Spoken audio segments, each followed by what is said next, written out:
coup, ce dimanche, j'ai envie de faire une vidéo psycho. D'ailleurs, j'ai envie d'en faire aussi plus souvent et des plus courtes. Déjà parce que ça me demande moins de travail et moins d'écriture. Et comme ça, tu pourras apprendre des choses sur le cerveau plus rapidement.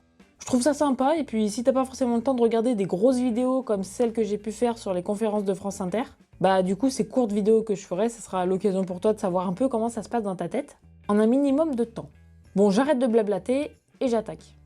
Comme tu le sais sans doute, ton cerveau est composé de deux parties qu'on appelle les hémisphères cérébraux.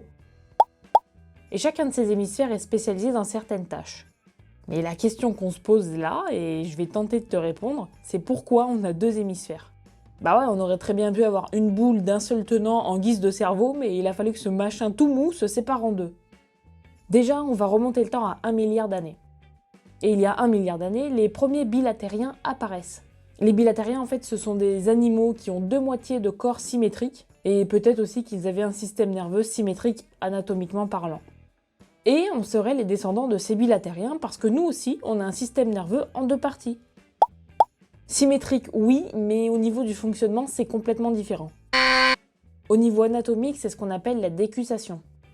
Ce sont tes fibres nerveuses qui vont changer de côté, et donc tout ce que tu fais avec ta main droite se manifestera par une activité dans ton hémisphère gauche. Et tout ce que tu feras avec ta main gauche, ça sera dans ton hémisphère droit. Et comme je t'ai dit, tes hémisphères sont spécialisés dans certaines activités, c'est ce qu'on appelle l'asymétrie fonctionnelle. L'hémisphère droit, par exemple, est responsable des processus attentionnels, donc on fait plus attention à ce qui se passe dans notre champ visuel gauche que dans le champ visuel droit. Un bon exemple pour ça, c'est celui de la boxe. Il y a plus de droitiers que de gauchers dans le monde, donc les gauchers ont un avantage dans ce genre de sport. Bah oui, je t'ai dit qu'on faisait plus attention à ce qui se passait à gauche. Mais si le mec vient te faire un crochet par la gauche, sa gauche à lui, le coup va arriver sur ta droite. Donc tu seras moins réactif et tu risques de te faire péter la tronche, tout ça à cause de tes hémisphères en fait. Après, il y a d'autres exemples. L'hémisphère gauche est dominant en ce qui concerne le langage, donc généralement on est plus à l'aise pour lire ce qui se trouve dans notre champ visuel droit et l'usage de la main droite pour l'écriture. Après, pour faire le lien avec le milliard d'années qu'on a remonté il y a quelques minutes, la vraie question c'est pourquoi cette asymétrie fonctionnelle s'est maintenue au cours de l'évolution. En fait, à cette question, on peut donner trois réponses. La première concerne la précision d'exécution d'un geste. En fait, sans latéralisation, la latéralisation, tu sais, c'est quand justement une partie en fait, de ton cerveau est spécialisée dans certaines tâches.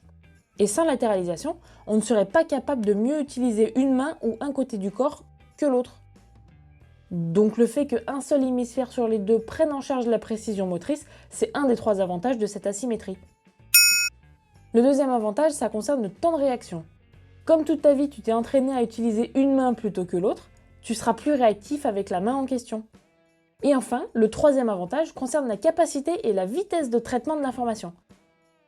Comme chaque région du cerveau est spécialisée, et chaque hémisphère du coup, cet hémisphère-là est plus efficace pour faire une tâche que pour en faire une autre.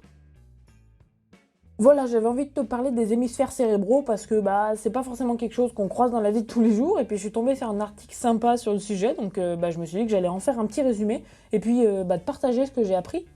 Si ce genre de vidéo plus courte t'intéresse, tu peux me le dire en commentaire.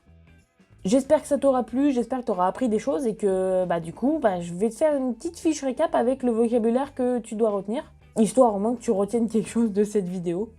Si tu veux me soutenir dans mon travail, tu peux t'abonner à ma chaîne YouTube, tu peux aussi partager mon contenu. Si tu veux découvrir un peu qui je suis, tu peux venir me suivre sur ma page Facebook et surtout sur mon compte Instagram. Les liens sont dans le à propos de ma chaîne, je te laisserai aller voir. Merci d'avoir voulu t'instruire, merci de m'avoir écouté. Et d'ailleurs, petite question quiz, j'ai dit dans la vidéo que un hémisphère était justement responsable des processus attentionnels.